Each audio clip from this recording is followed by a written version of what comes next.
This would have been a great opportunity for Governor Landry to say, you know what, this is a powerful board. I get it. I understand. The executive does need to be held in check as a matter of constitutional principle. Not that I'm, of course, going to do anything that's motivated only by politics. Not that I'm going to put my own man or woman on there. No. But as a matter of principle, I think legislative oversight's a good thing. And we look forward to working with the Senate to get some good appointees there. That would have done a great, great service to himself in showing that he has some respect for the Constitution. But no, he vetoed it. This was just low-hanging fruit, Danielle. If he's trying to rehabilitate his conservative base, reassure us that he has constitutional sensibilities, this would have been something he could have done to help in that. But I guess he's just blind, or he thinks he's completely untouchable. I'm not sure. But if I had been sitting in his shoes, I absolutely would have made it known that I signed this bill because I believe in the balance of powers in Louisiana. Yeah, but it was his first veto. Wow. Yeah, I mean, it's just not just from a purely political calculus. I just think it was a really, really dumb move.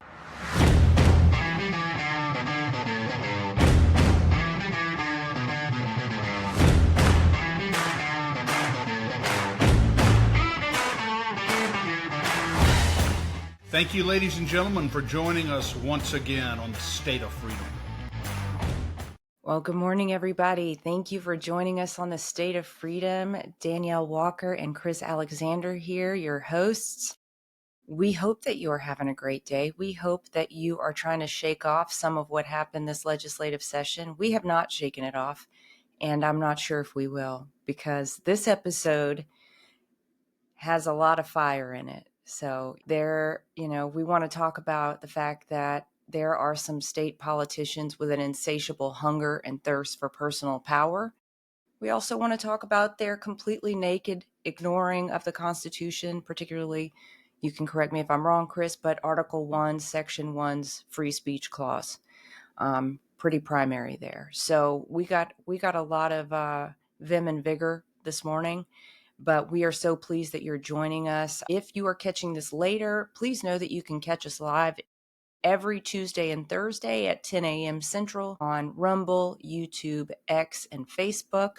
And you can catch us anytime, anywhere on pretty much every major platform, audio or video. So if you're having a hard time finding us or finding us on your favorite platform, you can go to freedomstate.us and see that we are on a ton of platforms, and I have the links all put up there for you. So hope you'll check that out. Follow us on more than one. Before we get into the real juice of the day, let me read the scripture of the day. It is Colossians chapter 2, and it is verses 8 through 10. And it says, all right, beware that no one distracts you or intimidates you in their attempt to lead you away from Christ's fullness by pretending to be full of wisdom when they're filled with endless arguments of human logic, for they operate with humanistic and clouded judgments based on the mindset of this world system and not on the anointed truths of the Anointed One. For he is the complete fullness of deity living in human form, and our own completeness is now found in him.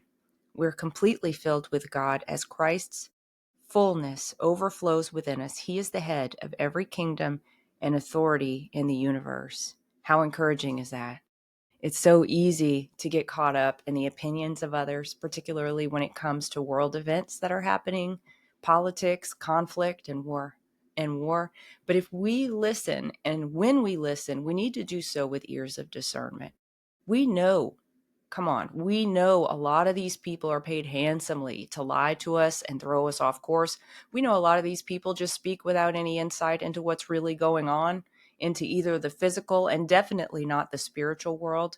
So before we allow ourselves to get drawn reactively, before we allow ourselves to agree with the point of view of a TV or radio personality or a politician or even some amateur analyst, ask Holy Spirit for his insight.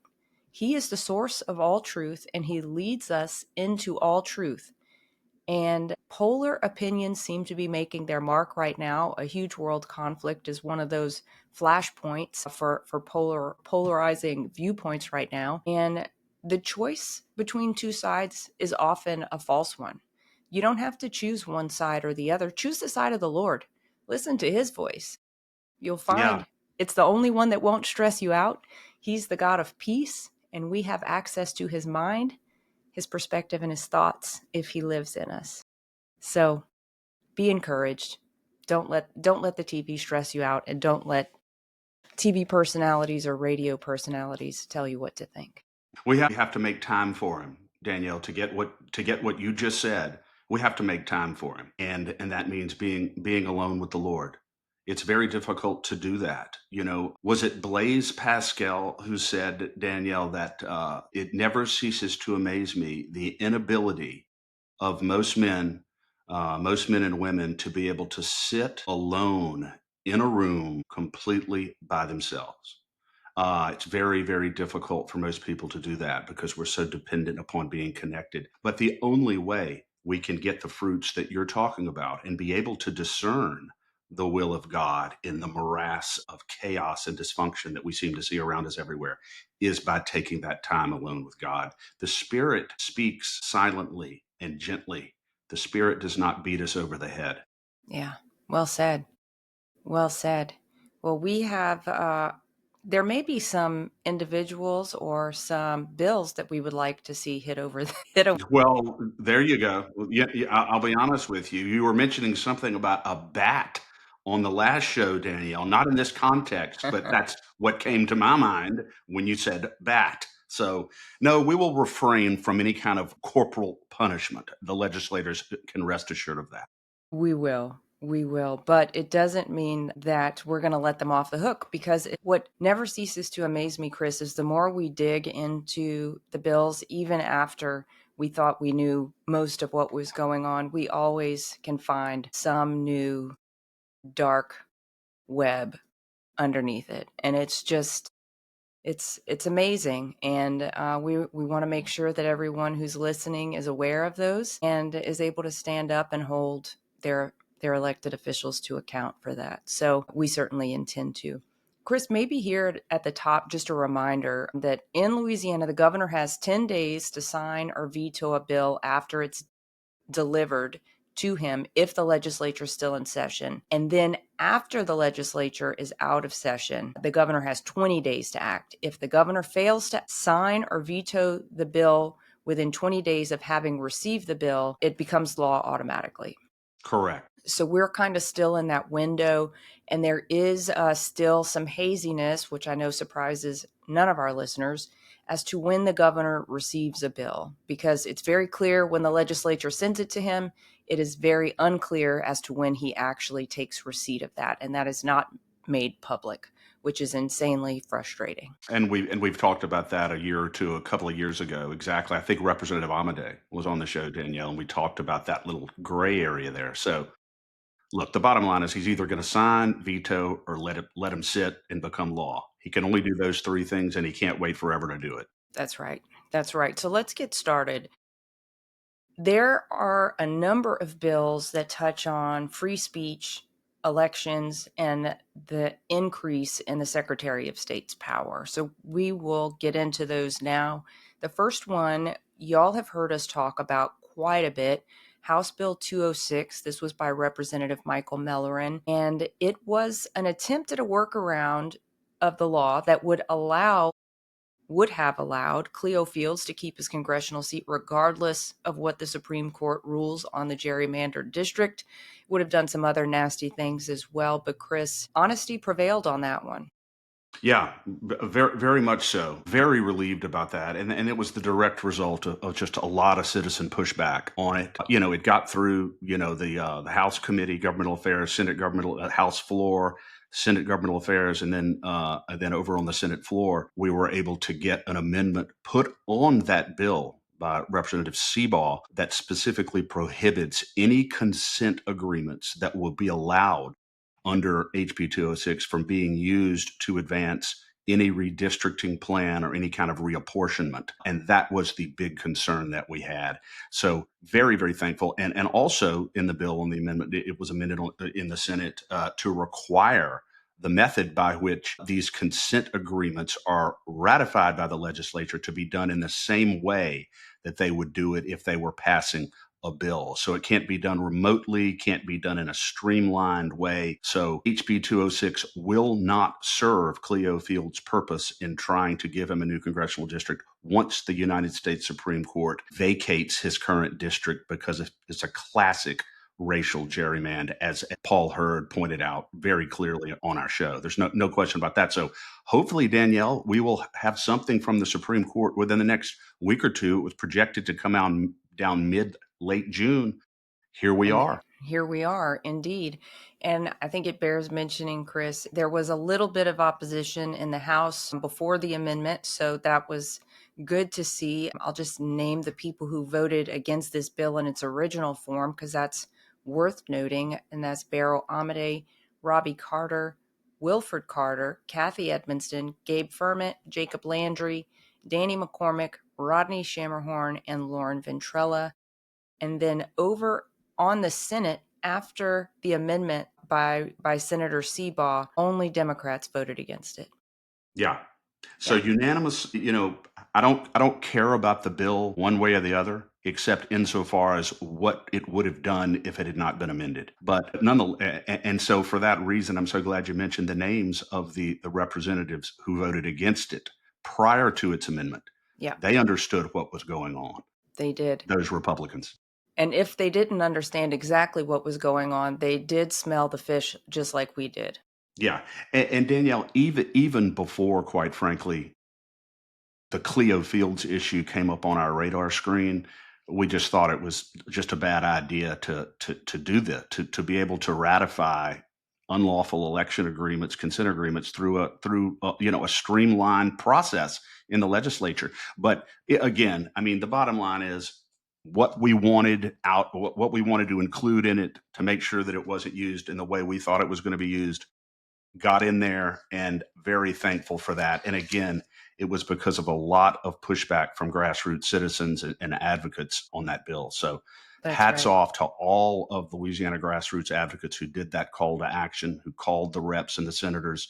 It's all about you. And when you make demands, if we do it in sufficient numbers and we do it relentlessly, we're going to get what we need. That's right. That's right. And the next one is House Bill 405. We followed this one all session. It was by Representative Matthew Willard, a Democrat, and it was requiring the Secretary of State to update the election code after new laws were passed during session and be generally more transparent about the way that the office operates. We were hoping, Chris, that it would be amended to be more direct around movements related to the procurement of those voting computers that none of us want, except for the Secretary of State and a handful of others, it appears. Maybe the Dominion reps.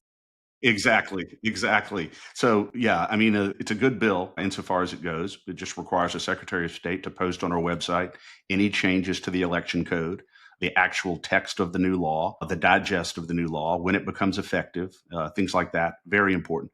And as you said, Danielle, we requested an amendment be put on there that would have increased her transparency with regard to the procurement process of this new voting system that she wants, because people really don't know what's going on. Mm-hmm. When it comes to that process. I will say that there have been a lot of hell. There's been a lot of hell raised in different ways in different committees this session about the lack of transparency in the procurement process. So my understanding is that there are some additional things up on the website, and she made the commitment. Remember, Danielle, that she committed on the record that this would be absolutely transparent. There would be additional hearings before the committees, and the public would have a right to be present anytime a new voting system or proposed system is tested or certified. She made that proclamation in the committees on record. So whether or not she has it up on her web, she has to be transparent. And if she's not, we're gonna call her out. I wish we could have gotten an amendment requiring it. but we certainly did everything that we could do to make sure that people know what's going on in this process. We're talking about $150 million of our money. The least that she can do is make sure that the public knows what's going on. Yeah. Well, I know she said it on the record that she's going to be transparent, but nothing that she has done so far lends me to believe that she will. So we'll see. Maybe she's happy to be transparent whenever she got everything she wanted and she can just move forward at record speed. Yeah, well, look, yeah, absolutely. We'll see. We'll see what she does.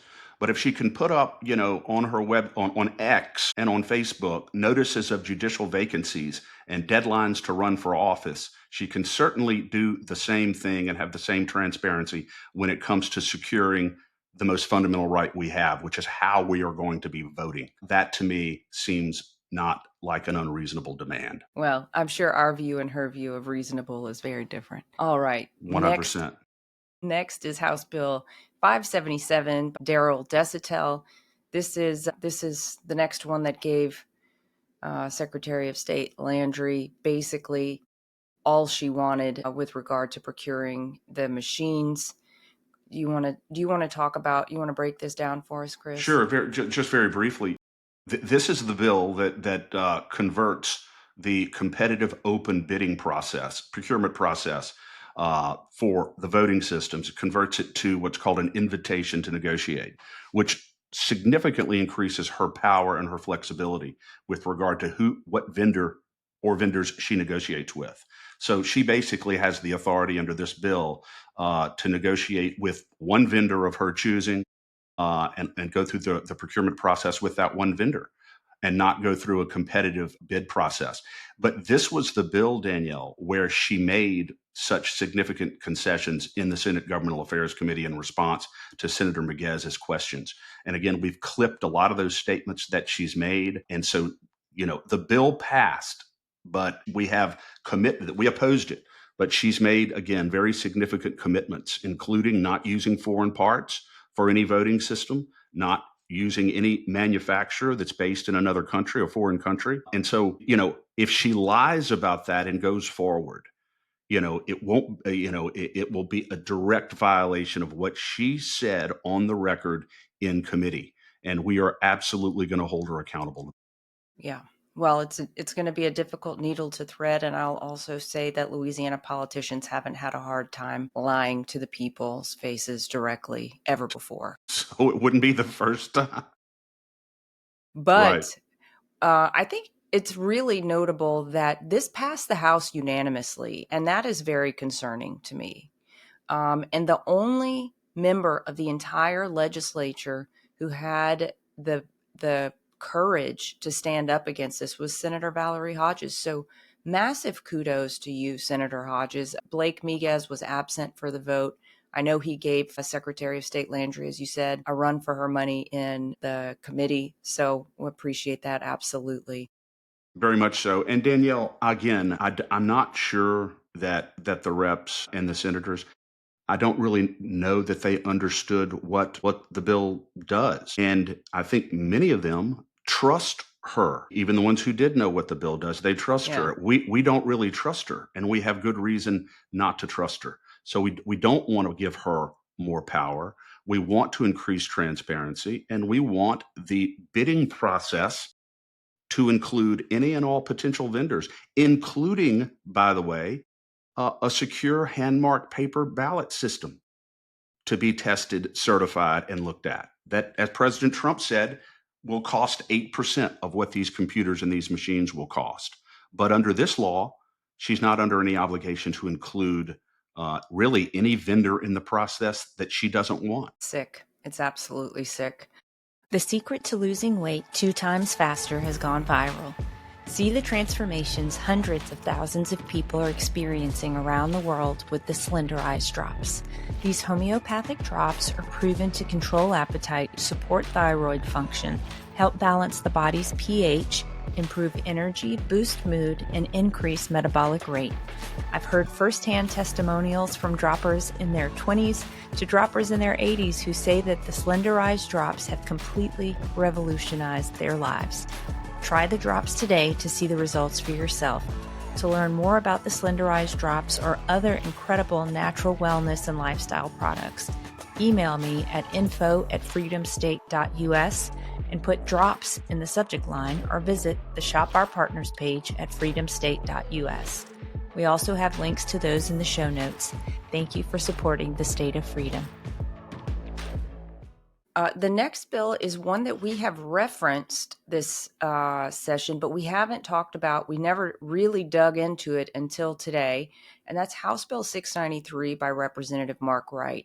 And you will have seen most likely in the news, I saw it on NOLA.com and several other places, people had their hair on fire about this was going to permit the legislators, all elected officials, any candidates to use their campaign funds for Mardi Gras, to use their campaign funds for all these other things. Well, we dug into it today, and the expenditures is not the concerning part. I think that, Chris, you and I dug through this. It seemed like the expenditures were pretty reasonable. The Mardi Gras thing was the one Mardi Gras event that happens in Washington every year, which is a political event. I don't have a problem if they need to pay for their flight through their campaign funds. That doesn't bother me, especially versus what this bill actually does that is extremely dark and extremely concerning.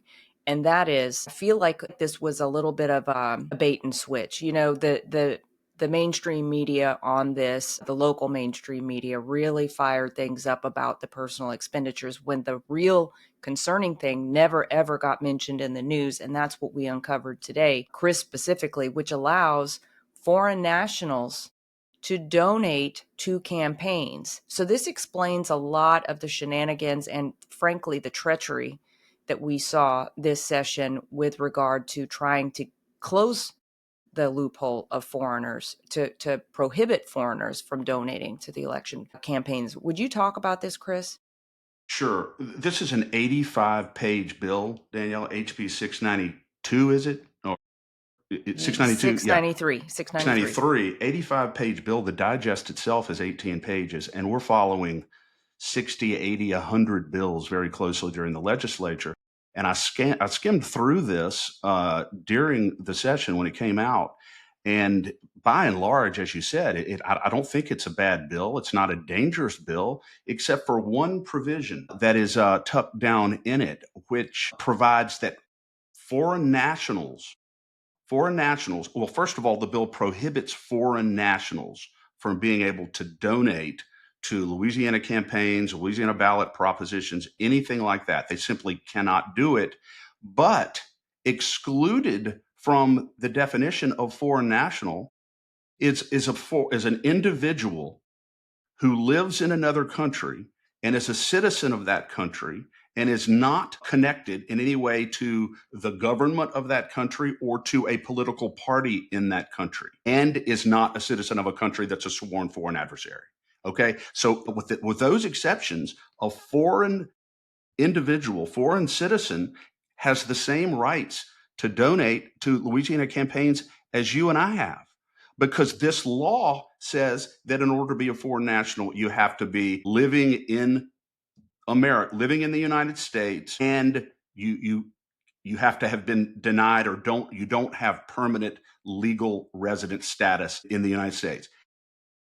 Or else, but if you don't live here, if you live in another country, you can do whatever you want to do if you're just an individual donating. You know why this is bad?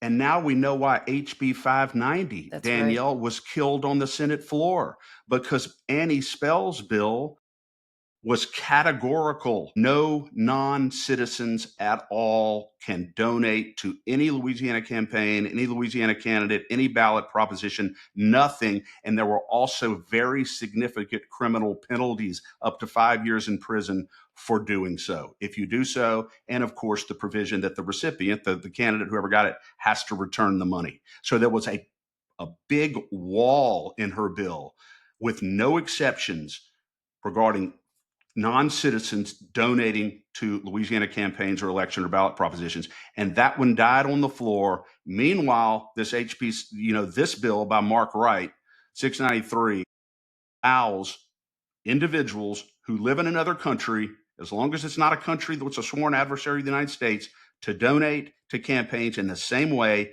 that Louisiana citizens can do it with the same rights. Chris, do you think that Representative Spell was delaying her bill on the floor because she knew what was in this bill and she needed her bill to pass last in order to supersede the provisions of this bill? I don't think so. I think what happened was, the powers that be in the Senate did not want the bill because, for whatever reason, they do not want to have in place a categorical ban against non-citizens or foreign governments donating in our elections in Louisiana. They don't want that ban. They want the loophole. They want the exception that we just talked about. And so now we know the rest of the story. Yeah, now we know the rest of the story indeed. I'd be very interested to understand why someone like a Senator Seabaugh did not propose an amendment to this, because he did have Annie Spell's companion bill that would have been a proposed constitutional amendment had it moved forward. But it doesn't seem that any amendments to close this loophole they certainly weren't accepted if they were discussed or offered. They didn't make it through. Exactly. So again, Daniel, we can't emphasize this enough. A foreigner who lives in the United States and has not been granted permanent legal status in the United States, but is not a citizen, cannot donate individually to any campaign or anything else. But if they don't live here, live in another country, citizen of another country, and they're donating individually their own money, they're not part of a PAC or a political, and they don't work for the government of that country, they have the same rights we have, unless they live in a country that's a sworn adversary of the United States. And if you are a permanent legal resident, you also have the right to donate. If you're a permanent legal resident here and you live here, obviously, then you have the same rights. So the bottom line is the glaring loophole, much more concerning than someone who's here permanently and has the legal right to be here permanently donating to a campaign. I find that more palatable than someone who doesn't even live here, and is able to donate to Louisiana campaigns and Louisiana candidates. I don't think that should be legal. No, it shouldn't be legal. It disenfranchises our voice, right? Because our freedom of speech is tied to our ability to spend money. And if we spend money donated and we're donating it to one candidate and the other candidate is taking in 10x that from Portugal, and they are able to win, then our free speech was infringed. That's how I view it.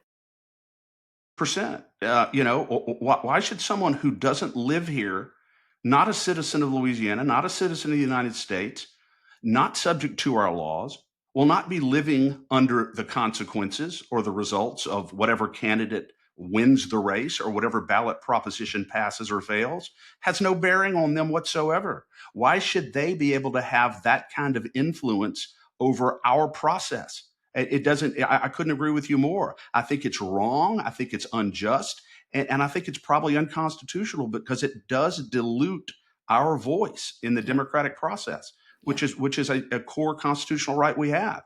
This is a government of, by, and for the people of the United States, not of, by, and for foreign donors who happen to have a lot of money. Yeah, exactly. And this is even more concerning in light of John Solomon's recent expose that the Chinese were inserting mail-in ballots and having their lawful students who were here legally, Chinese citizens who were here legally, were voting using these mail-in ballots that were illegally harvested for other people. They were voting for Joe Biden in the 2020 election. So we know that foreign interference happened in the 2020 election. There's no doubt about it. And if we think that they can circumvent rules related that specifically to voting in our election, what makes us think that they're not flooding the coffers of these legislators and others other elected officials with their cash. They have every incentive to do so. And here's a big, big green flag that says, come pour your foreign money into our state so that we can do your bidding instead of the will of the people that we are meant to serve. That's a huge, huge problem. It's a huge problem, and that is exactly why HB 590 was so important, Danielle, because it would have prohibited exactly what you just said. We are not letting this die.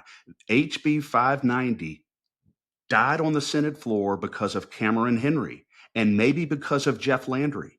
I mean, well, if Jeff Landry had said, I want this bill passed and I want this on my desk to sign it, which he should have done, it'd be on his desk right now, probably already signed. All it needed was a Senate vote. It had already gone through the House and the Senate committee. And so this is the most important bill that failed and the most alarming to me, especially now that we know what was tucked into HB 693. Yeah. And like you said, Chris, this is an 85-page bill. It's difficult for these legislators under the stress of session to understand every single clause of the bill. We probably dug into it for 45 minutes to an hour, specifically looking for something, because we had a hunch. So if you don't have any reason to believe that there's something sinister in there, you can understand that this is just a campaign finance reform bill. Most of it looks pretty innocuous on its face, but when you dig down into it, this is buried in there. So I have a hard time coming down too hard on some of these people because of the size of the bill, but I do want to mention the people who voted against it in the Senate, because they had the longest time to read the bill, and they deserve credit for voting against that. And they are Robert Alain, Adam Bass, Patrick Connick, Royce Duplessis, Valerie Hodges, and Thomas Presley. So a big, big applause to you six. And then also it's noteworthy Joseph Bowie and Blake Miguez were absent for that vote. Yeah, good for those. Yeah, and I will also say that I think some of this stuff must have started coming to light after the debate in the Senate, because it was a very mixed bag vote on the House to concur. So the vote to pass it the first time was much higher. It was, 77-6. It passed in the House initially, and then the vote to concur was a lot closer, 56-40. So people caught wind of what was going on and were not necessarily on board with it by the end of things, but it still made it through. And I believe we should be asking and demanding that Governor Landry veto it, even though there's a lot of good provisions in there. Maybe he could just line item veto the new definition of foreign nationals and leave it at least to the old definition. It would be less sinister than it is now. I know he can line item appropriations bills, and I assume he could line item that provision out of this, because again, that's the only troubling provision of the bill, and it's very troubling. It really is. It's almost like a deliberate loophole that you can literally drive a Mack truck through. But basically, the people that we talked about are just excluded from the definition of a foreign national. Why should an individual who lives in another country, a foreigner, doesn't live here, why should they not be included in the definition of a foreign national? I mean, it doesn't make any sense, except if you want that loophole so that they can donate to campaigns and candidates in Louisiana. That's the only thing that makes sense. Yeah, well, it certainly was not an oversight. I don't think so. It took a lot of words to make that oversight. Absolutely. All right. And Chris, we've talked now in conjunction with that bill with Representative Annie Spell's Bill 590. So I don't know that we necessarily need to go through that, except to maybe mention that Senator Seabaugh had the companion bill in the Senate that would have been a constitutional amendment had it made it through. And probably also worth mentioning that Representative Spell's bill that would have prohibited foreign funding in our elections passed the House 87-7. 7 Democrats voted against it, which is pretty telling.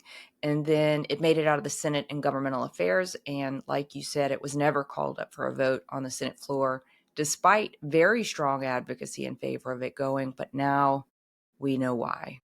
Now we know why. So, yeah, Danielle, on the House floor, Every single Republican who was present voted for it because they recognize the importance of the bill. So yeah, this is all squarely at the feet of Senate President Cameron Henry and probably also Governor Jeff Landry. And I'll also say that we could probably, in a large part, put House Bill 693 at the feet in somewhat of Secretary of State Landry. Well, yeah, I would say so. My understanding through our exceedingly effective grapevine is that she was pushing 693. Yeah.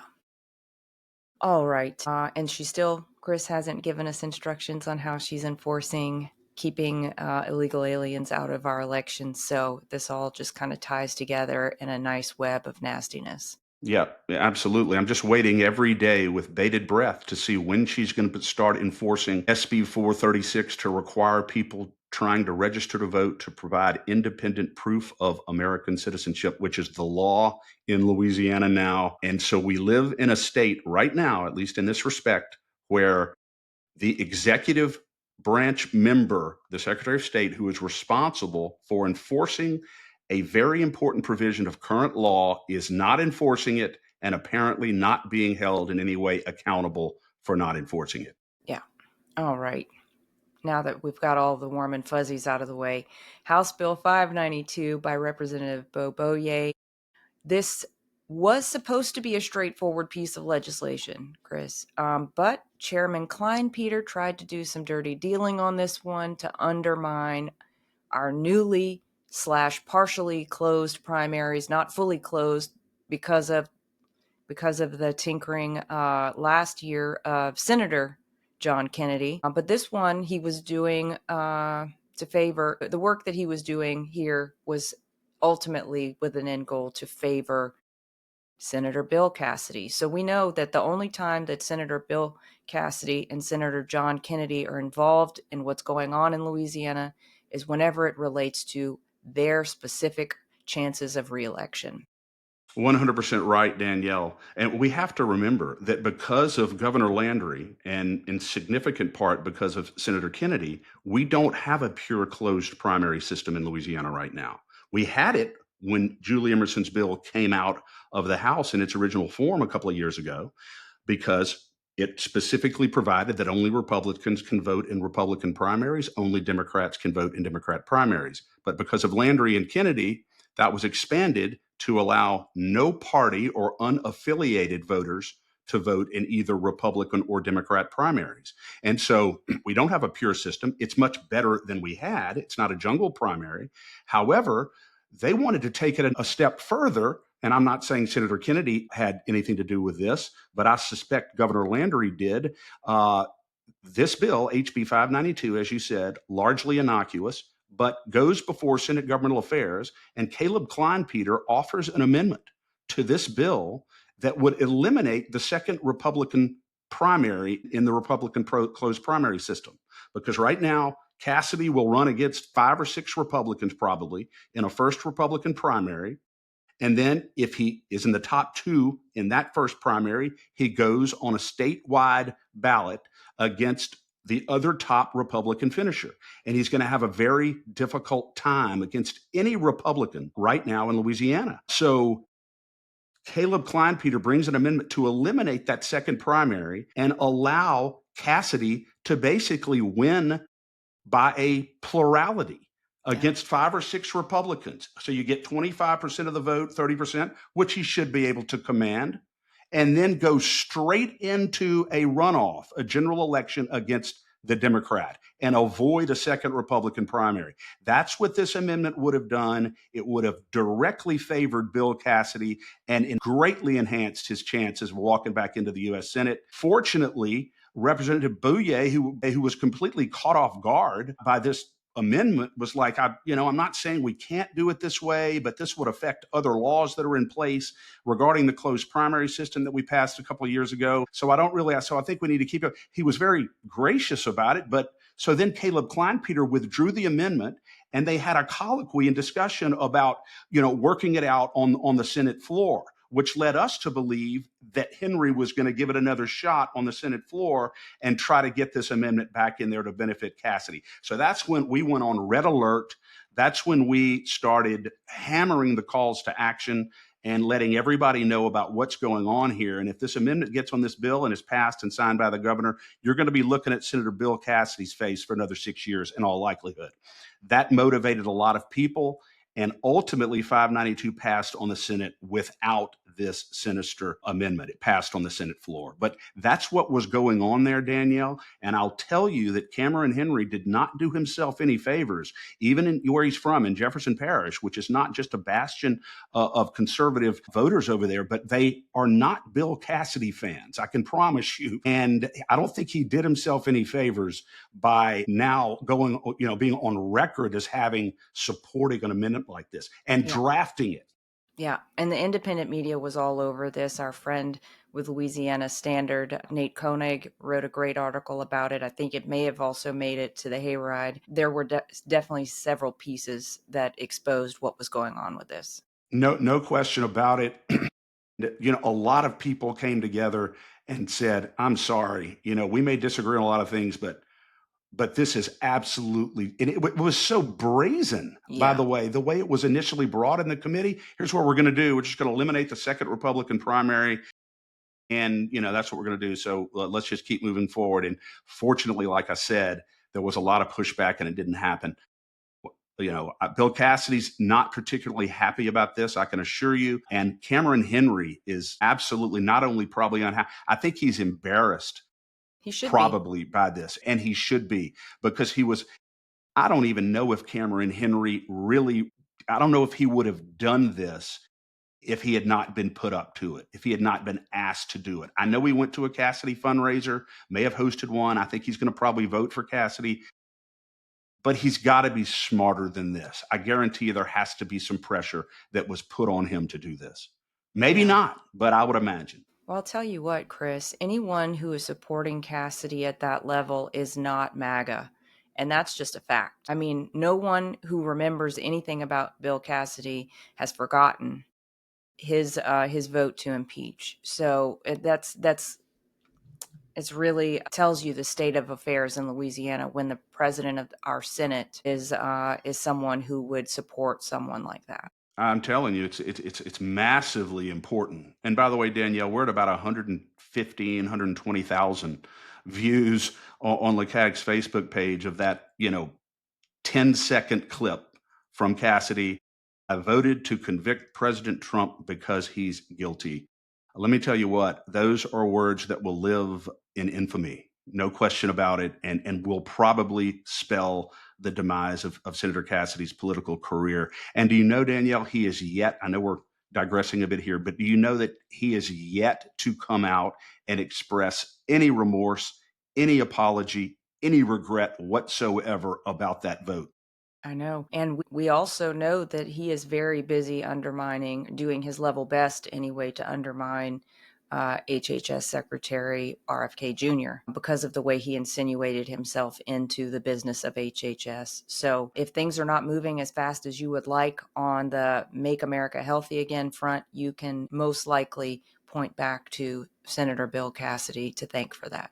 Yes, we could literally spend a week talking about all the reasons why Senator Bill Cassidy needs to ride off into the sunset forever. Yeah. All right. Next up, another bill that we could talk about for a very long time, and we have talked about at great length and very passionately, SB 80 by Senator Comrade Greg Miller.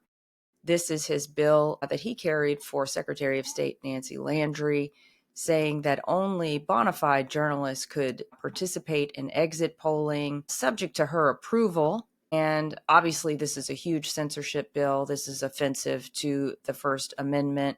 But the governor couldn't sign it fast enough, and it will be effective August 1st. Yeah, and he's going to wear this around his neck like a dirty tie. We're going to make sure of that.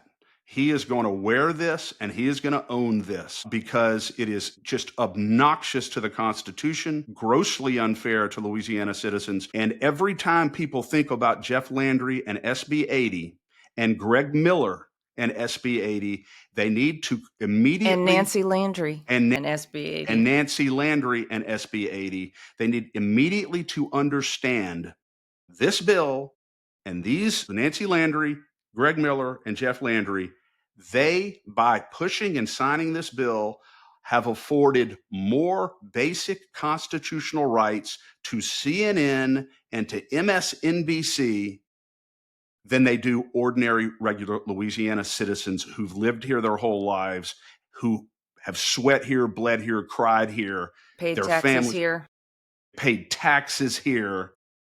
They will not be allowed to conduct lawful exit interviews at polling precincts. But MSNBC and CNN, their constitutional rights will be fully protected in the state of Louisiana. And I think it is absolutely reprehensible that Governor Landry signed this bill, that Secretary of State Nancy Landry pushed this bill, and that Greg Miller was her lapdog on this bill, because this was not his idea. Greg Miller is not thinking about exit interviews. He doesn't care one way or the other about that. He's doing this because Nancy Landry pushed him to do it, and he was doing her dirty work. There's no doubt about it. And I'm not holding him less responsible, Danielle. He is just as responsible, but he was not the prime mover. He was not the brain behind this. No, but he did carry a lot of water for Nancy Landry this session. And, we were looking back, Chris, over his voting record last year. He was 100% with us last year. So Comrade has had a strong turn of affections in the last year. Absolutely. I think he's going to be advancing up the ranks of the party. He must be, because Comrade. there's no other explanation for it. But maybe I'll just give credit where credit is due. There's 28 Republicans in the House who are pro free speech, and they are Beryl Amade, Tony Bacala, Rhonda Butler, Josh Carlson, DeWitt Carrier, Emily Chenevere, Kim Coates, Ray Cruz, Kelly Dickerson, Jessica Domingue, Kathy Edmonston, Peter Egan, Gabe Firment, Brian Fontenot, Jay Galley, Dodie Horton, Jacob Landry, Shane Mack, Danny McCormick, Jack McFarland, Michael Mellerin, Joe Angeron, Chuck Owen, Rodney Shammerhorn, Philip Tarver, Lauren Ventrilla, Roger Wilder, and Jeff Wiley. And some of those are not typically ones we'll find on the right side of the fence, so they deserve credit for voting against this, absolutely. And there were 5 free speech senators on the other chamber, and they were Rick Edmonds, Mike Facey, Valerie Hodges, Blake Miguez, and Alan Seabaugh. Robert Alam was absent. Good for all of them, Danielle. And this bill is going to be weighted significantly when we do our scorecard, because I think that not all bills should have the same weight. Bills of this significance, of this consequence, people who stood up and did the right thing, the bill should be weighted heavily in their favor, even if they may have made some mistakes on some other bills. So we have to consider that when we do our scorecard. I just find this so alarming, so disturbing, and there has been no public statement whatsoever by either the Attorney General, Liz Muriel, either by the Governor, Landry, Miller, nothing defending this. No. And so, because there is no defense. There's no defense of it. Because there is no defense of it. That's exactly right. So we sit here in Louisiana as a result of SB 80 as the only state in the country with the ignominious honor of being able to say that we distinguish among citizens insofar as their constitutional rights are concerned, and we give greater weight to CNN and people who work for CNN than we do for ordinary law-abiding citizens. It's an absolute disgrace. Yeah, and if you want to add to that, we can also mention that this legislature has also given additional weight to foreign nationals versus citizens. Well, as you're talking about, as we talked about a few minutes ago, right, Yeah. Danielle? Absolutely. If you don't live in the country, you're not a citizen, you live in another country, you're the citizen of another country, you can donate as much of your own money as you want within whatever the constraints, ethics constraints are in Louisiana, whatever those regulations are. You are just as free as you would be if you were a Louisiana citizen right here donating to campaigns and ballot propositions. And that is very unfortunate. Yeah, very unfortunate. Well, while we're on the topic of government overreach and government consolidation of power, we can train our eyes now onto some of the areas where Governor Landry was looking to bolster his position even further. We'll start out with House Bill 200 by Representative Dixon McMakin, who did a lot of his political bidding this session, which was surprising to me, I have to say. First came out with this bill that would have made it so basically anyone who's an elected official in the state at an executive level or at the legislature level that would be part of the RPEC, the Republican, what does that stand for, The Chris? Republican Parish Executive Committee. Yes, in East Baton Rouge Parish. You probably have a more succinct way of describing this, but basically it would have completely diluted the power of a local political party. No question about it. The Republican Parish Executive Committee is the governing body of the Republican Party in the parish of East Baton Rouge. Very close to the grassroots, very close to the pulse of the local community.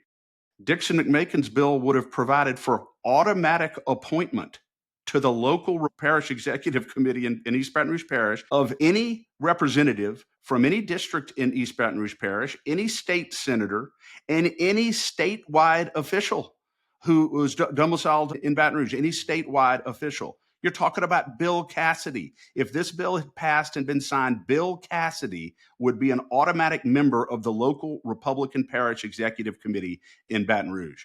And this is a private organization, by the way. The government has no constitutional authority to regulate the membership or the election process of a private organization. So Derek Babcock pointed that out in the House committee. Woody Jenkins pointed that out as well. So really, there was no authority to do this. It failed in a 7-7. And by the way, Danielle, one of the big reasons why we opposed it, in addition to the grounds we just said, was that it just invites corruption into the process. Do you not think that if Bill Cassidy or John Kennedy are voting members of the local Republican Parish Executive Committee, that there's not going to be huge political influence that may be directed toward things that are not in the best interest of East Baton Rouge Parish? Of course right. There is. It just is a recipe for corruption. And that's why we opposed it. So it failed 7-7 in the House committee. And I was out of town, so I didn't get to testify for the bill, but it failed in a 7-7 vote. But I was surprised, and I know you're going to talk, Danielle, about who voted for this. If I remember correctly, our friend Mike Baham, whom I like an awful lot, who is a former grassroots activist, voted for this. And I was like, Mike, what are you doing? Yeah. So the committee members who voted in favor of this were Mike Baham, Bo Boyer, Les Farnham, Dixon McMakin, Polly Thomas, Mark Wright, and John Weibel. And Chris, just to go back to your point there about the undue influence of some of these elected officials, that's not to say that they don't already have influence. It's not to say that they're not already trying to sway and involve themselves in the processes of the RPEC. They very well may be, but at least they're not voting members. Well, exactly. Very, very well said.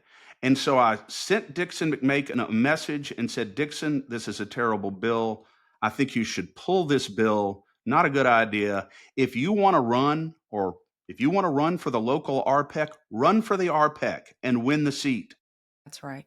Automatic appointments across the state and across the district is not the way to go here. The legislature really doesn't have the authority to do this to begin with. I really thought it was just an awful bill. And one of the things that he did in committee, Danielle, to make it more palatable to the Democrats, was he created another problem because he eliminated the Democrat Party Executive Committee in East Baton Rouge Parish from the law. So basically, the bill as amended would have only applied to the Republican Parish Executive Committee, not to the Democrat Committee. So that's an equal protection violation right there. You can't selectively pass laws that apply only to a certain group of individuals, otherwise similarly situated. But that's what he did because he wanted to get the bill through committee.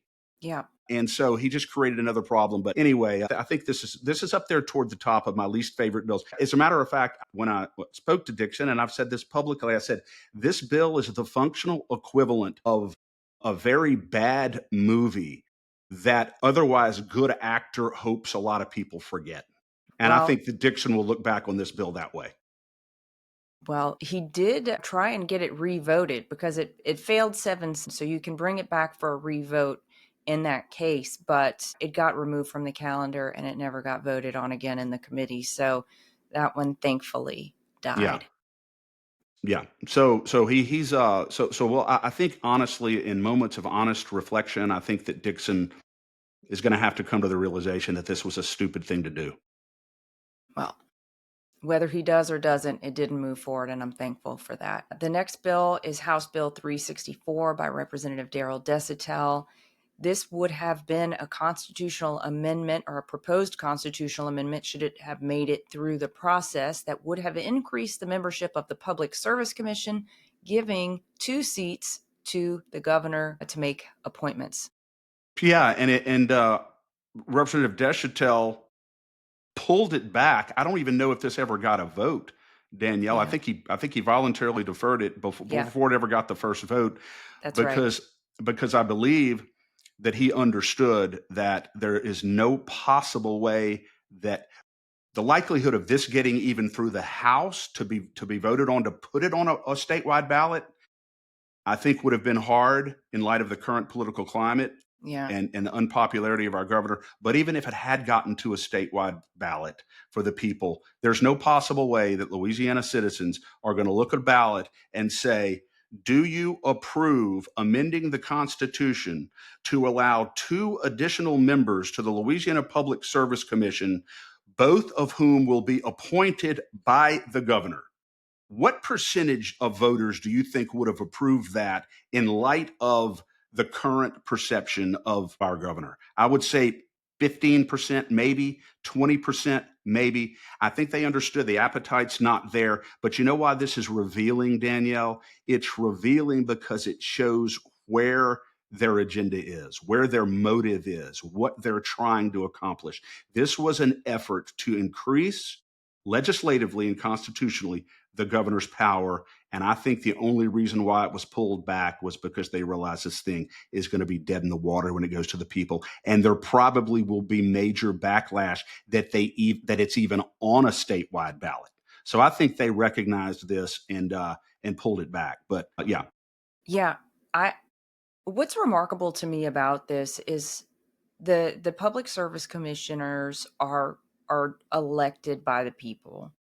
And so someone bringing this bill in this manner shows me that, one, they don't necessarily value the voice of the people, and 2, that they or maybe they value the voice of the people, but less so than the favor of the governor. You know what? That's a great point. That is such a great point. You know, that he is in there on their radar and making sure that they don't offend him or that they don't upset him or do anything to undermine his agenda. They're much more concerned about that than they are about being faithful to Louisiana citizens and exercising the kind of oversight and guardianship over our rights and freedoms that they should be doing. And that has to change, Danielle. There's a fundamental structural problem in our constitutional system in Louisiana. And the problem is that legislators are chronically afraid to vigorously oppose this governor or any governor and exercise real fiscal restraint, real oversight, because they're afraid of retaliation. They're afraid of him using his veto pen to cut the projects in their districts, critical things that they need. Bond commission. The as bond well. commission, absolutely. And so that is where this comes from.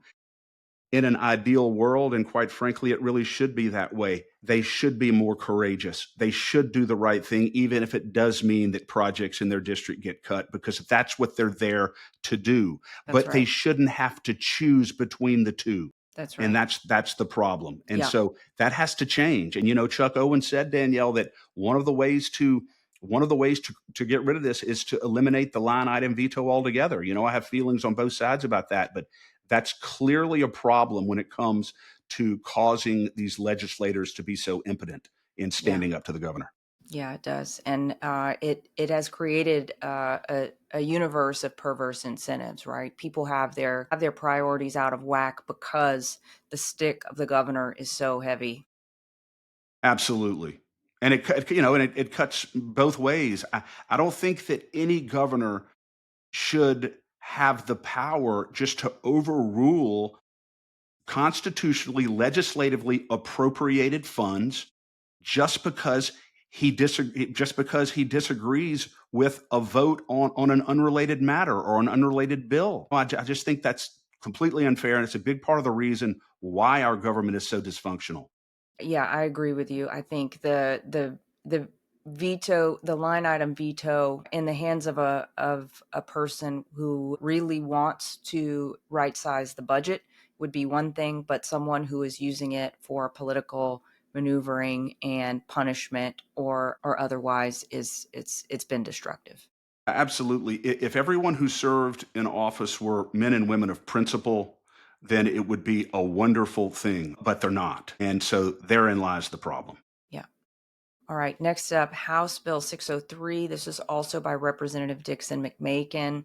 We had kind of mixed feelings on this one. This was a bill that would have made it so that the governor did not have to adhere to any of the recommendations of occupational licensing boards, committees, authorities, any associations when appointing to those occupational licensing boards, committees, and authorities.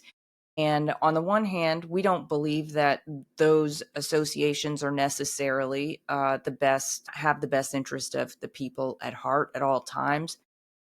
So, we get it, but also we don't necessarily think that the governor needs unchecked power in every venue either.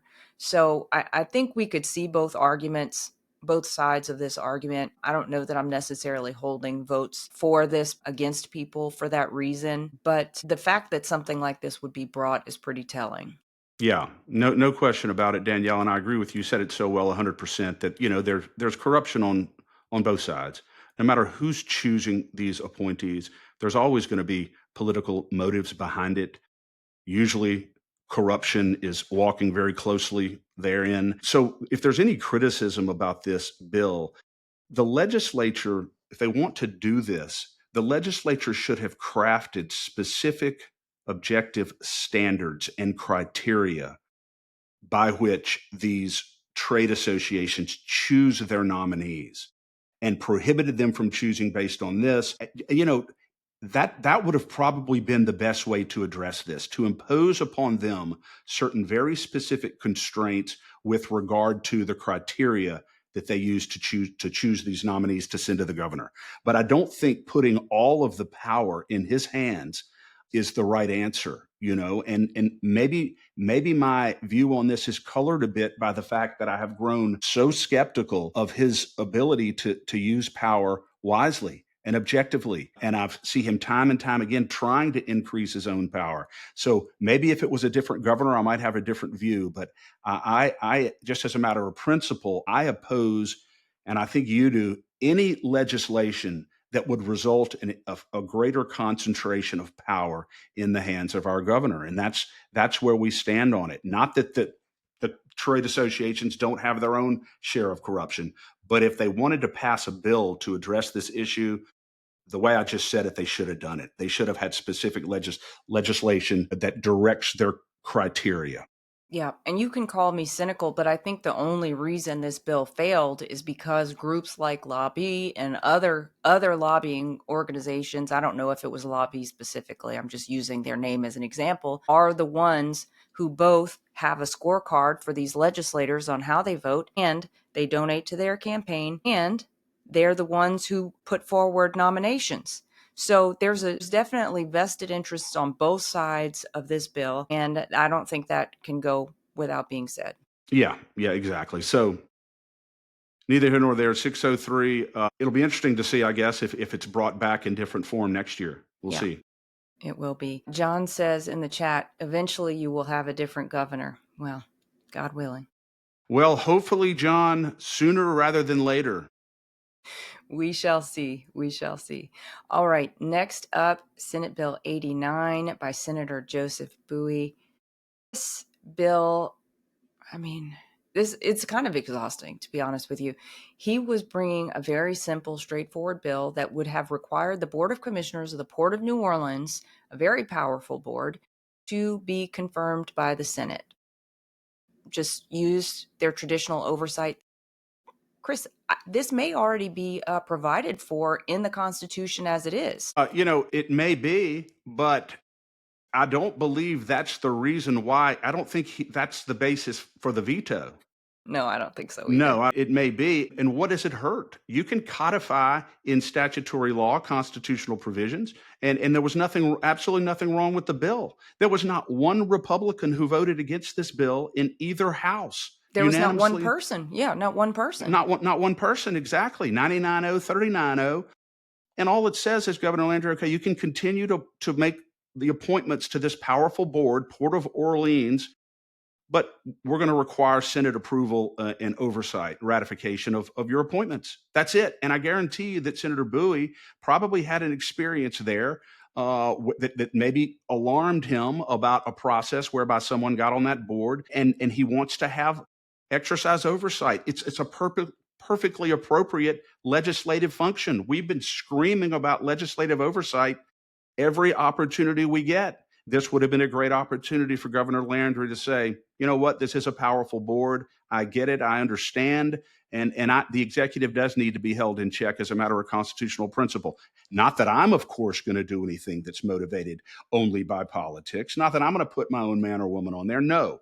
But as a matter of principle, I think legislative oversight's a good thing. And we look forward to working with the Senate to get some good appointees there. That would have done a great service to himself in showing that he has some respect for the Constitution. But no, he vetoed it. This was just low-hanging fruit, Danielle. If he's trying to rehabilitate his conservative base, reassure us that he has constitutional sensibilities, this would have been something he could have done to help in that. But I guess he's just blind, or he thinks he's completely untouchable. I'm not sure. But if I had been sitting in his shoes, I absolutely would have made it known that I signed this bill because I believe in the balance of powers in Louisiana.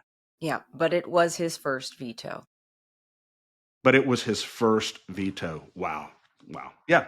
I mean, it's just not just from a purely political calculus. I just think it was a really, really dumb move.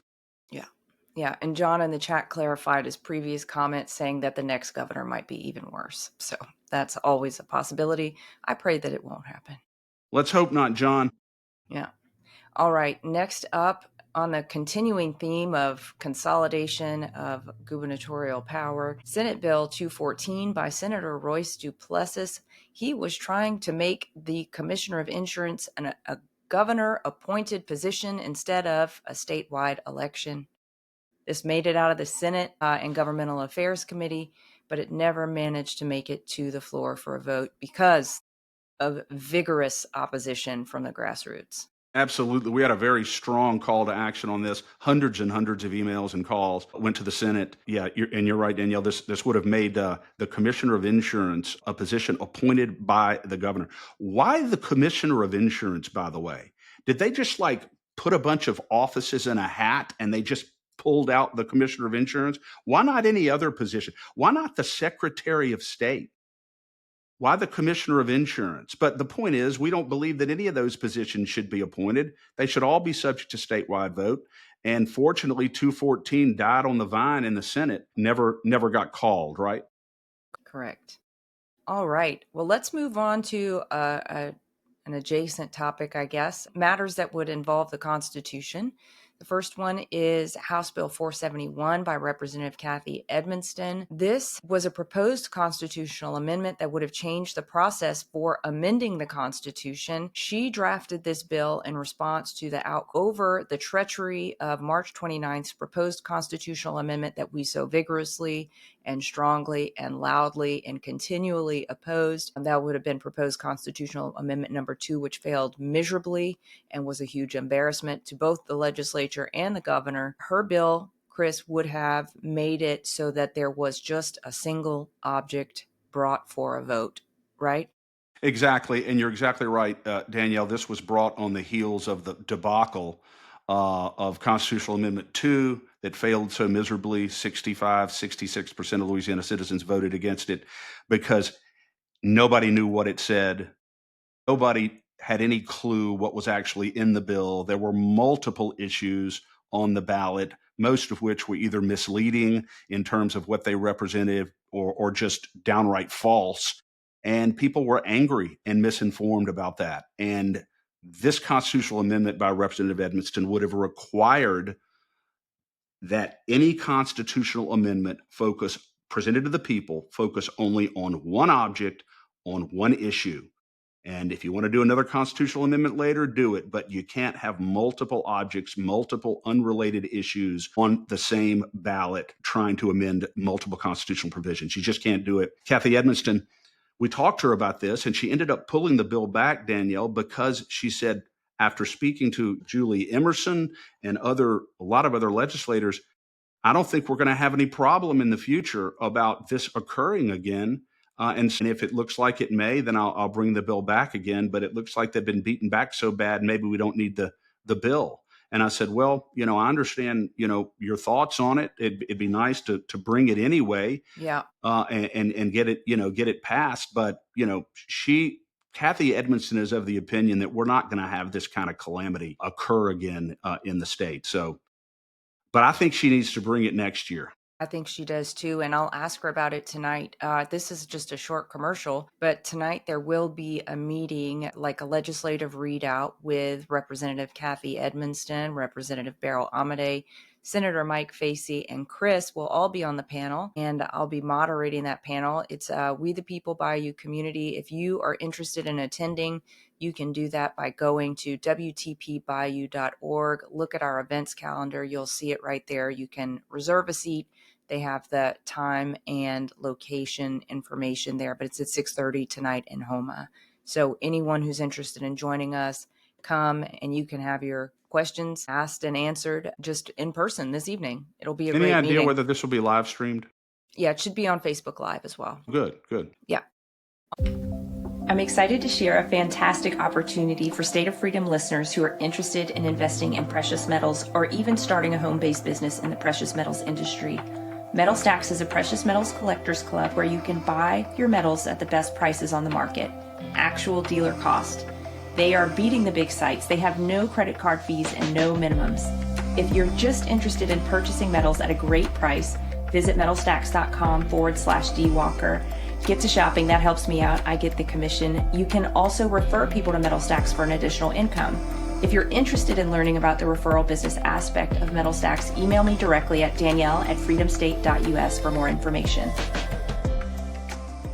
All right. House Bill 586 by Representative Dixon McMakin. He tried to resurrect that constitutional convention bill, and it didn't really move very far. He didn't move the bill until the last 2 weeks of session. I think maybe that was a Hail Mary attempt. It got voted out of House and Governmental Affairs, but it didn't make it past that. Yeah.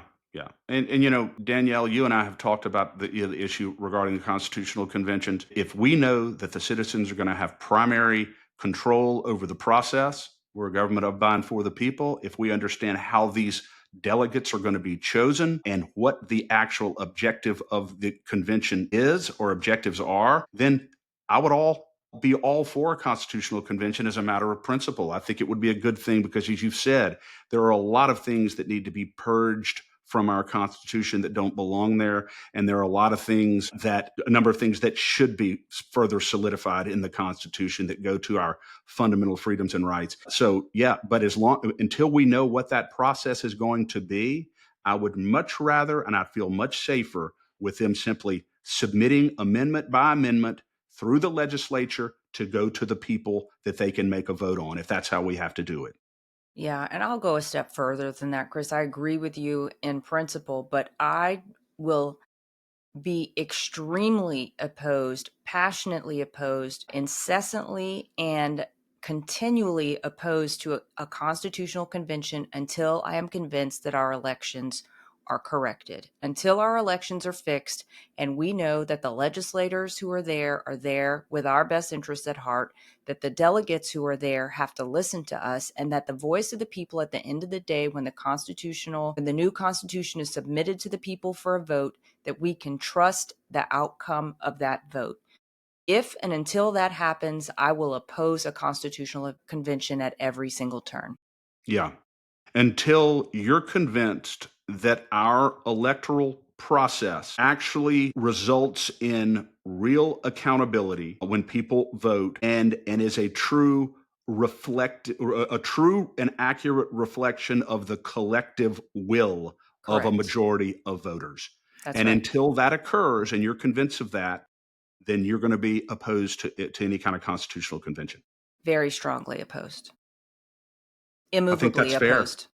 Immovably opposed. Well, I know when Danielle Walker doesn't want to be moved, believe me, you ain't going to be moved. That's right. You might have to pick me up and move me, but I'm not going to move of my own free will. All right. Okay, next up, topic of ethics and transparency, which our legislature sometimes appears to have some difficulty with. House Bill 81 by Representative Dodie Horton. This would have provided criminal liability for violations of open meeting laws. And Chris, I believe I'm going to have to scratch back to the archive of my memory here, but right before the legislative session happened, there was a meeting that was viewed as, it was a Doge meeting, viewed as having been closed when it should have been, in the view of many citizens, open to the public for scrutiny, was not. And I believe, I mean, I don't know this for certain. It could have been a mere coincidence. I don't believe in that many coincidences. Perhaps Representative Horton brought this in response to the public outcry about that closed meeting, but it didn't make it very far. She withdrew it before there was a hearing for it in committee. Yeah, I suspect that the bill did have something to do with that rather secretive Doge meeting that occurred because there was some significant outcry over that. That was at a time when Louisiana citizens were actually at least marginally hopeful that Doge would accomplish some meaningful things. Governor Landry had just announced the head of it, the czar. He had announced who the legislative members would be. And people were pretty hopeful, I think, at that time that there would be some significant progress made. And so whenever they had that meeting and it was closed to the public, people were very upset about it. And I think Dodie Horton was motivated, at least in part, to bring this bill as a result of that fiasco. Now, of course, Danielle, not directly related to Representative Horton's bill, we know now that the whole Doge effort was either a colossal exercise in incompetence or just a deliberate ruse. I'm not sure which one, but one thing we do know is that there has been no progress made with regard to Doge. When's the last time you read about it in the paper? When's the last time you got any kind of report about Louisiana Doge? I have been seeing there is a Louisiana Doge X page, and I have been seeing some little updates here and there on that. So Okay, all right. you need to follow them. Yeah, I don't know that it's the most meaningful things. I don't know that it's gonna pay for the things that we should have and not, and cut out the things that we shouldn't. But I do believe there seems to be some movement there. Okay, well then I will certainly give you the benefit of the doubt on that. Do you have any idea if Treasurer Fleming has been included in the process yet? He didn't he? I thought he messaged to say that his office had been outreached to, remember? Okay, well, good, Yeah. good for him. Well, Yeah, I'm so glad to hear that. And so, look, I'm all for it. Then we're behind it, but we need to see some concrete, measurable progress, some results. Yeah. Let me see if I can find the Louisiana Doge account. Yeah. Yeah, See if you can find it. Louisiana Department of Government Efficiency. Yeah, I'll share my screen here so y'all can see. All right, let me see. Let me know whenever they announce that they are going to invite a comprehensive, multi-level audit of every public agency in Louisiana by a third-party forensic auditor unaffiliated with the state of Louisiana. That would be something that would tell me they mean business. Yeah. Well, I'm not sure how much business they mean, but the last update was on June 10th. It says Louisiana Doge worked with LDH LLA to identify additional verifications of Louisiana Medicaid recipient deaths. The findings, $3 to $4 million, will be saved by identifying deaths sooner. They should do the same for elections. They should do the same for elections. We're taking action to implement these ongoing checks starting June 30th. So yeah, this one, and then May 19th was the last one before that. It says, thank you, Governor Landry and Louisiana Department of Health, Secretary Bruce Greenstein, Mike Wagasback with LA Legis Auditor, and Louisiana OMV for highlighting the great work Louisiana Doge team is doing to save Louisianans money. The finding, $75 million a year on Medicaid for people who don't live in Louisiana. Imagine that. I'll go ahead and say the same thing. Please go ahead and do the same audits for our voter rolls whenever you're Exactly. doing that. I mean, come on. 100%. Absolutely. That's important. But look, I mean, you've just given me a reason to have some additional hope here that maybe they will.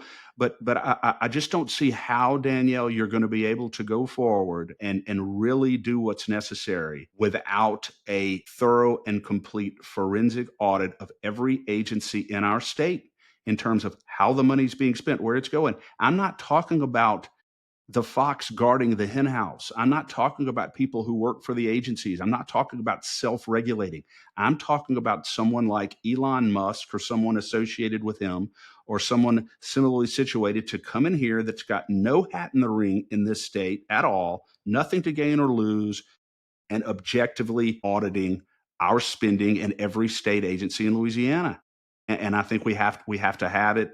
Look what they found on the federal level. You don't think that sort of thing exists here? I guarantee it does. I guarantee it does, and I'm not convinced that a meaningful audit or review of our expenditures is going to happen until our elections are fixed. That's true. That's true. It's like in the back of your mind, it's like you always seem to have the suspicion, more so than me because it doesn't occur to me that often. But in the back of your mind, it seems like somewhere in the back of their minds, they think that the elections are rigged in my favor. And no matter what I do, I'm really not going to ultimately have to be held accountable for it because of the elections and the way they're structured. Maybe is that what you're thinking? I mean, they can't prove me otherwise, you know? And I'm not saying that every elected official wasn't rightfully elected. I'm just saying we can't prove that they were. And the burden of proof is not on me. It's on our government. Well, that's true. Absolutely. 100% true. In fact, there's plenty of evidence to believe that even if the elections were not exploited through the algorithms, through the manipulation within the computers and all the rest of it, certainly they're vulnerable to that. That's one thing we can say categorically, that We they can are say that- vulnerable to it. We can say that categorically, and we can say ultra categorically that our voter rolls are dirtier than the dirt that covers the graves of the people that are voting. Yeah. Well, she testified in committee a year or two ago that admitted that there's 260 or 280,000 people on our voter rolls who don't belong there, and we haven't heard anything of it. Randy Russ thinks that there's 500 or 600,000 actually on our voter rolls who don't belong there. Where are the updates on removing these people from Louisiana's voter rolls and cleaning the rolls up? Where are the Where updates? are they? Well, maybe Representative Willard will bring a bill next year that'll force that issue. We'll see. One can hope. One can hope. All right, next up on the ethics front, House Bill 160 by Representative Kelly Dickerson. This was a transparency bill. This was a bill that was attempted last year, and you can remind me who it was who brought it last year, Chris. But Chuck Owen. It was Chuck Owen, that's right. Talk a little bit about what this bill would have done and some of the concerns that were ultimately resolved or assuaged, but it still didn't make it. Imagine you're a Louisiana citizen, Danielle. Maybe you're a public official. Maybe you work for the government in Louisiana. Maybe you're just a regular, ordinary Louisiana citizen who has an advocacy group or a political action committee or whatever. And you get an ethics complaint alleging serious allegations against you, a certified mail at your house one day. And you're like, wow, this is something else. It alarms your family. It upsets the equilibrium in your house. It sets you back. You got to go hire a lawyer. It stresses you out. Serious allegations. With one caveat, you never get to find out who's bringing the accusation against you. You never get to find out the identity of the person accusing you. What country do you think you would be in if you didn't know? You certainly wouldn't think that you were sitting in a house that you own in the United States of America, because that's something that is so fundamentally wrong. The reason why right now when you bring an ethics complaint against somebody with the ethics board, the reason why you don't have to disclose your identity at all as an accuser is because it's a matter of public policy in Louisiana that they don't want the accuser to be deterred from filing legitimate complaints against powerful people because they get retaliated against. They get punished for it. And that was the original reason for making this anonymous. But this bill, HB 160, says, look, there's got to be a better way to do this. So what we're going to do, we're going to make it to where the person who's bringing an accusation has to disclose to an accused who they are so they can defend the charge, so they can let the ethics board know about the credibility of the person bringing the charge and tell them everything that they may need to know that's relevant to the complainant's credibility. Hugely important. But we're also going to put some very strong whistleblower protections in the bill, very strong, that prohibit someone who is accused from retaliating against a complainant in any way or form. So that was the balance that was struck by Representative Dickerson in her bill, and it was a good bill that ended up getting into the Senate and died on the Senate floor because it was not called by Cameron Henry. And I think that's disgraceful. This is one of the 2 or 3 bills that I will live with for a long time, and I'm never going to let this die. Because as a constitutional conservative who believes in core rights, basic constitutional rights, I just think it's unfathomable that a person accused of what is a quasi-criminal act, which very close, would never during the course of a formal investigation get to find out who's accusing them. I think that is wrong. And as a matter of principle, my position is that if you don't have the guts to put your name on a complaint that you think is meritorious and that needs to be filed to the ethics board, then maybe you shouldn't be filing it. Well, it certainly disrupts the person's life, right? The accused's life, because I can guarantee you the newspaper is going to pick it up. Oh, so and so has an ethics investigation. Of course. That has to disrupt your ability to conduct business, right? I mean, these representatives, for instance, are part-time legislators. You know, they can't subsist, most of them, on $26,000 a year. They're not doing this, this. I mean, I'm not going to say they're not doing it for the money, but I'll say that this is the money.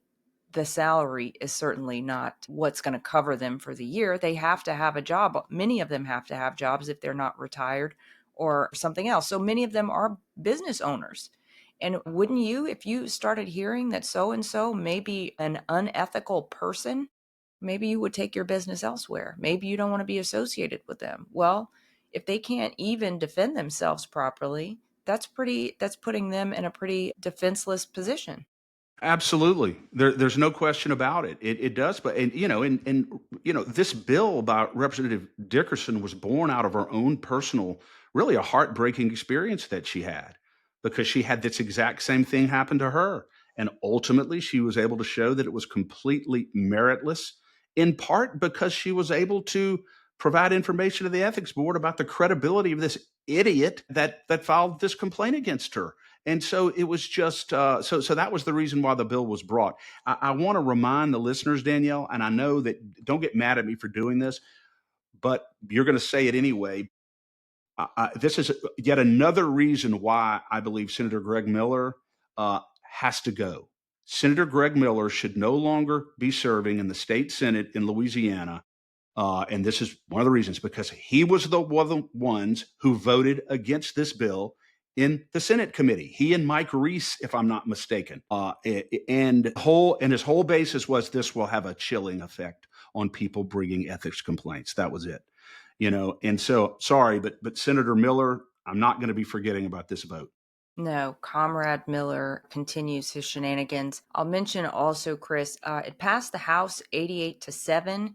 The only Republican voting against it was my representative, Jessica Domingue, who I've also started calling Jessica Eminent Domain because of her votes in favor of industry over constituents' property rights. Paula Davis, Stephanie Hilferty, Polly Thomas, and Mark Wright were all conveniently absent for this vote. Yeah, but the only no vote was eminent domain. Correct. And she voted against it in committee last year, right, Chris, when you testified in favor of it?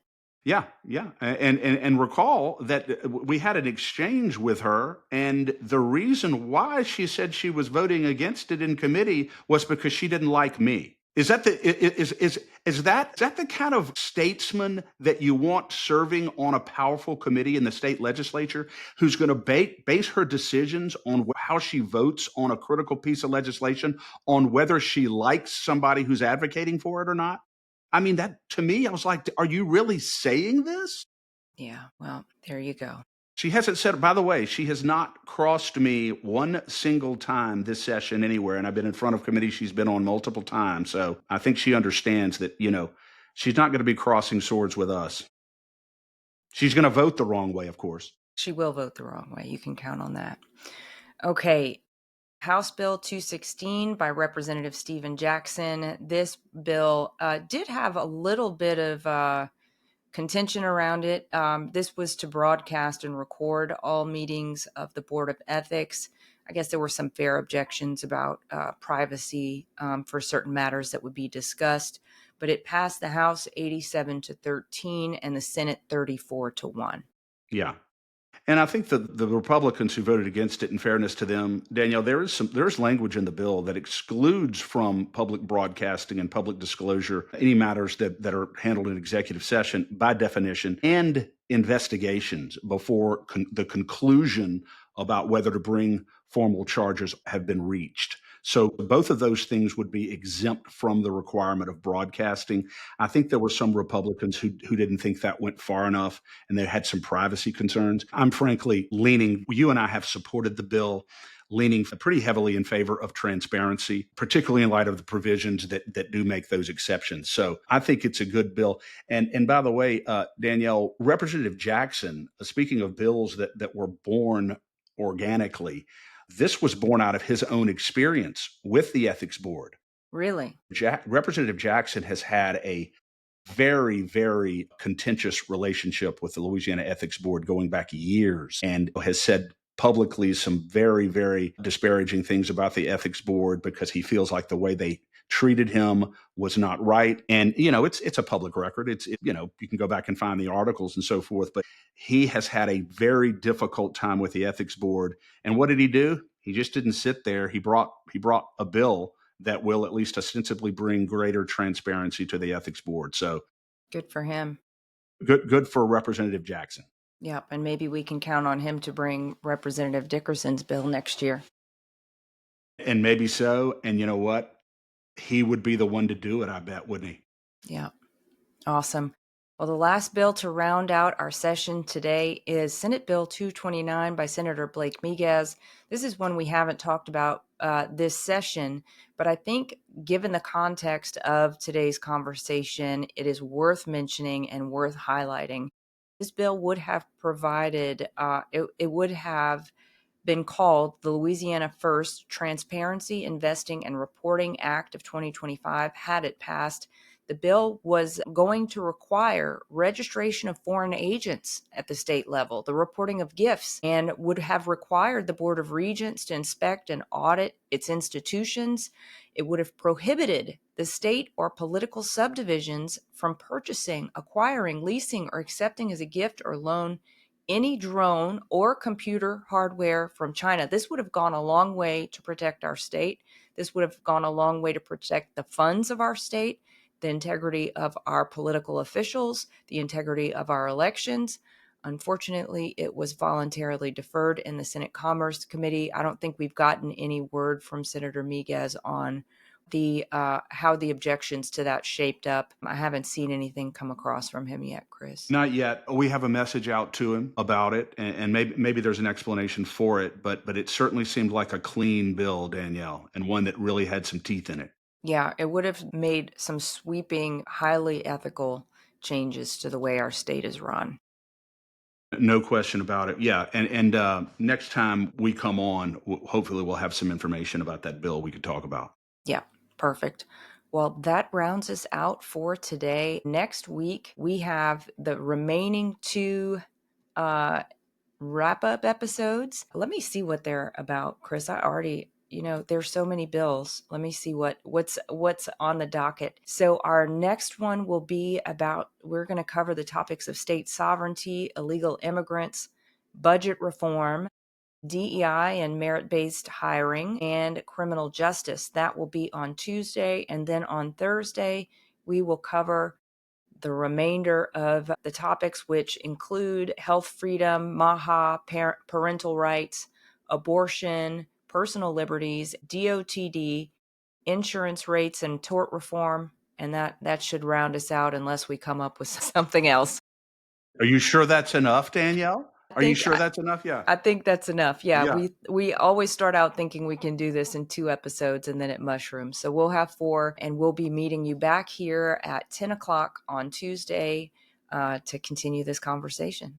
Yeah. And it's always fun, Danielle, to work with you. And I just want to encourage our listeners when we're going through these bills and we're naming the names of the Republicans who voted for and against certain things, keep the name, make sure you know who your senator is and who your representative is, and be listening for their names, because sometimes what they did was good and sometimes it wasn't. And you need to know so that you can share with your family and your friends. Look what you know how he voted or she voted on this, and that informs you when you go to the polls to vote for reelection. That's huge part of what we do, is spread information so that voters can make an informed choice when they go vote. And that's how the democratic process works. And that's what we're doing here.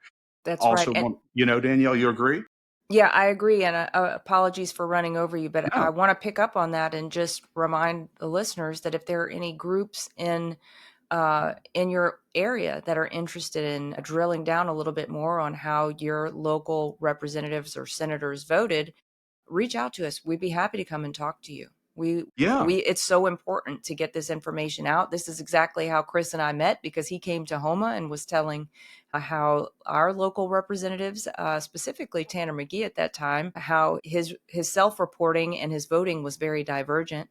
And Chris, you brought the receipts. You brought the receipts on that, and that's how this was all born. So who knows what might come of bringing us to your local organization, but we'd be so happy and honored to come and speak with y'all. Absolutely. I would love to. Please reach out to us. I'd love to come talk to your group. Who knows, Danielle, maybe we could do a show one evening there. I'd love it if we could periodically go do our broadcast somewhere Live. else. I think it'd be cool to do it. Yeah, do it live somewhere else. But I also want to encourage people to support, donate to, and subscribe to the State of Freedom. I'm thrilled to death about where we're going and how fast we're getting there. Danielle, I just put it up yesterday. I didn't get to say it. Maybe I did say it last show, but we were in the latest feed spot. We're number 2 now. Really? 2 in the state of Louisiana. Amazing. Political podcasts, ahead of people who've been doing this far longer than us. That's number 2. And so I'm just thrilled to death and encouraged by our increasing scope and reach, spreading the voice of liberty in a way on which we will never compromise. So subscribe, share, support the State of Freedom, and donate. And also LACAG, because we are leveling the playing field in the legislature, and we're making sure that we hold these rhinos accountable when they run for reelection. Hugely important. And we need your support. No special interest donations. We made that decision a long time ago. Only ordinary, regular citizens across the state. So we love y'all more than you know. That's right. All right. Well, God bless you, Chris. Thank you for all of your work digging into these bills and holding these officials to account in the legislature and out. And we will be talking to you all on Tuesday. God bless. God bless. The State of Freedom is a listener-supported podcast. We're committed to pursuing the truth about policymaking, decisions, and situations in Louisiana and at the national level that stand to impact our freedoms. Please become a monthly supporter of the State of Freedom at freedomstate.us as we continue to expand the voice of liberty across Louisiana and beyond. Thanks for joining us today on the State of Freedom. Be sure and check out the show notes for this episode. You can always go there and find the calls to action and resources mentioned in the show, and you can find out more information about our advertisers there as well. If you want to learn more about us or support our work, visit freedomstate.us. To get involved with Louisiana Citizen Advocacy Group, visit lacag.org. We'll see you next time. God bless.